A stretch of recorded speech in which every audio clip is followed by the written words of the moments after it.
So what you do is different than what a CPA does, or what a traditional CPA would do in doing a forensic accounting, and but CPAs often will get caught up in dishonest companies, and so what happens? Why do they get caught up with a dishonest company? And don't they know? Don't they know what's going on? They're the CPA. They should be able to know what's going on, but often they don't. So why don't you help explain how they get caught up in it and why, and what you've seen? The CPA, now I've taught more than 25 full-day seminars to CPAs about how their client manipulates both the books and them to obtain the desired result. And the reason they really don't understand their clients is we believe in the myth that they perpetuated. I'll probably get attacked by a group of CPAs later on in my life for saying this, but they they rely on the client to provide all the records and tell them where they went and what they did and what the result was. Those were called the books, also known as books of original entry and the trial balance. Well, the client can do a financial statement for a mortuary, for a hospital, for a doctor, for a store, for a manufacturer, and for an electrician, all within the context of the rules of the accounting profession, and yet, in fact, they have no idea how these companies operate. And they get caught up for several reasons. And I watched them get caught up many times when I worked for them, and especially I was able to see how they got caught up when I myself was the CFO.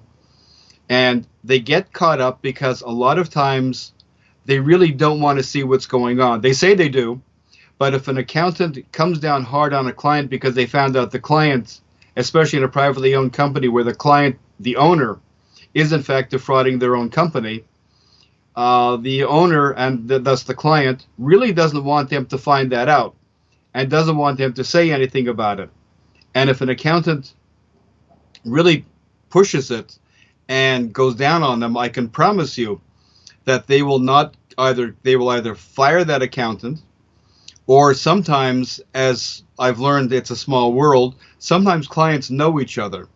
And if they go after one client sometimes leaks it to other clients, and therefore they may actually lose several clients and sometimes their entire practice by trying to enforce something that one client really doesn't want. So you mentioned a few different things in there I want to follow up on. One thing that you mentioned was that sometimes an owner will be defrauding their own company. And so you've seen that. You've seen where an owner is the one who's defrauding their own company, right? I have seen that numerous times. And these were in privately owned manufacturers, retailers, various companies. And the owners knew, or were almost, sometimes I thought they were actually proud of the fact that they had a scheme going to steal money from their own companies, which I know sounds ludicrous, that why would you want to steal money from something that you own? It's like stealing from your left pocket and putting in your right pocket. However, the difference is that they're not actually stealing from their company for the sake of stealing from their company. They're stealing from it or defrauding their company to defraud somebody else through their company. For example, they may have an outside investor who they decided they paid enough money to, without, of course, telling the investor, and find ways that the company will make less money while they make more on the side. They may be, of course, very happily, quietly thinking that they're defrauding tax agencies. Tax agencies are aware of this from time to time and prosecute very hard when they catch it. So there are various reasons. They may be going through a divorce. I've been involved in family law issues where somebody runs a business or they're a professional and suddenly their income drops or opportunities drop when in fact they didn't. They simply disguise them so they didn't have to pay as much to the future ex-honey. So there are many different reasons why somebody will defraud their own company, but the issue is they're not defrauding their own company. They're using their company to defraud somebody else.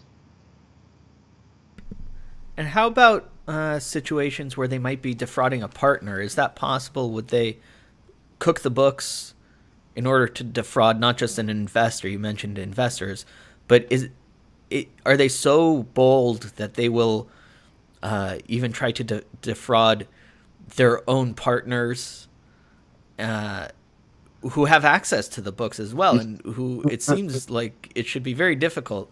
But does that happen? It absolutely happens.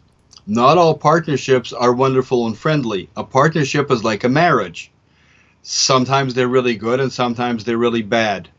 I have seen where partners actually ran a business without speaking to each other. I've seen another one where partners colluded to steal together, and they had done it for years and got away with it for as long as I knew them and for long before I knew them.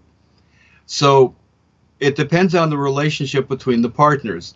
And even if the partnership is good and friendly, that still doesn't mean that one of the partners doesn't have a certain amount of scoundrelness in them to want to steal from the other partner. Greed, revenge are two of the most popular reasons for committing fraud. So they can smile at each other warmly and yet be running schemes to steal from each other.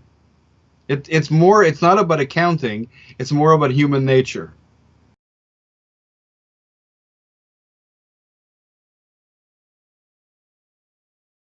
What is the form of the fraud? What does it mean to cook the books? What are you looking at?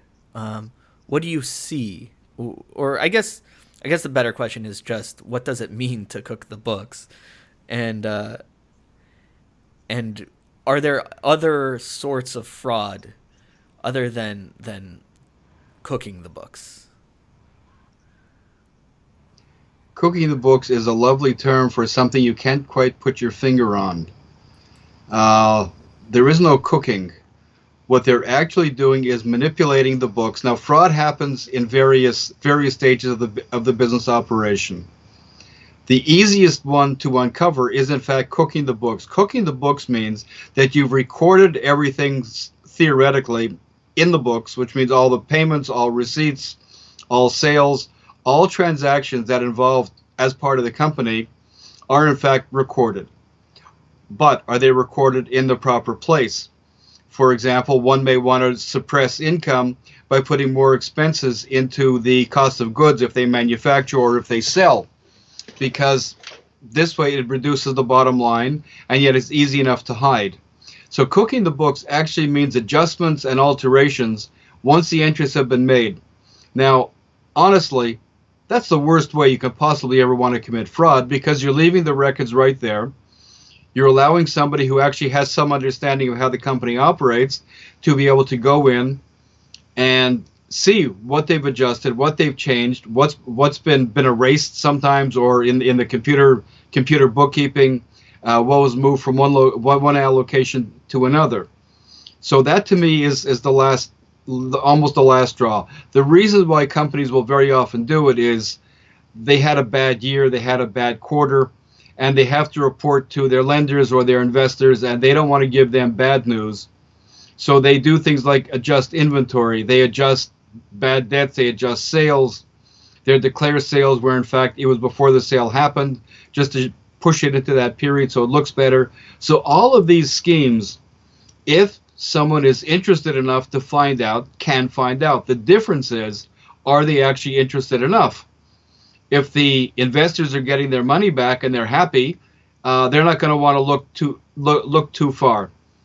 If someone begins to see their position is bad, then they're going to want to look far, and also the cost of looking can be quite prohibitive, and also they're not going to get a lot of cooperation on behalf of the company to allow them to come in and sort of uncook the books. The most successful acts, to me, are especially in privately held companies, which is there's a very big difference between a privately owned company and a publicly owned company. But in a privately owned company, there are different techniques. That was the other popular seminar I taught on untraceable fraud, acts of fraud that happen outside of the books. And it sounds like a joke, such as skimming money. money that comes into the company that just never seems to find its way into a bank account. Well, the reality is that in smaller companies, it happens because it's usually the owner who's skimming the money, and who's going to argue with the owner and tell them, oh, no, you have to declare it. Well, no one's going to argue with them. And I've seen people get so caught up in the cash that went into their hands that, in fact, they ended up stymieing the companies and stopping them from growing. So they don't get caught for it unless a tax department catches them or somebody has it in for them and blows the whistle. They're able to track it. There are various other techniques depending on what the company does. The old game or the old joke about two sets of books, in fact, is alive and well. Two sets of books is not two sets of books that you see. You see one set of books. The other set of books is either in someone's head or in a little piece of paper that they carry with them, where they can tell how much were the current sales, how much were the extra unknown sales. And if they're really good and careful about it and not too greedy, which is rare, there's a very strong possibility that they will get away with it. And even if they get caught, the issue is who's going to catch them, who's going to punish them. They own the company, so the only ones who can actually catch them and punish them are, in fact, either tax departments who don't care for this, or someone with a financial interest in the company, such as an investor or a lender, who says that things aren't performing quite the way we think they should be. What do you think is wrong? And I've gone in on situations like this, and I encounter what I'm now beginning to call the Trump effect. You completely deflect everything that's being said about them. Everybody else is wrong. Everybody else caused the problem. You had nothing to do with it. And the closer I get to the answer, the more difficult the headwinds become, because they know and I know that I'm going to catch them. And the last thing they want is to be caught. While they'll talk about catching somebody, they want to make sure you catch anybody but them.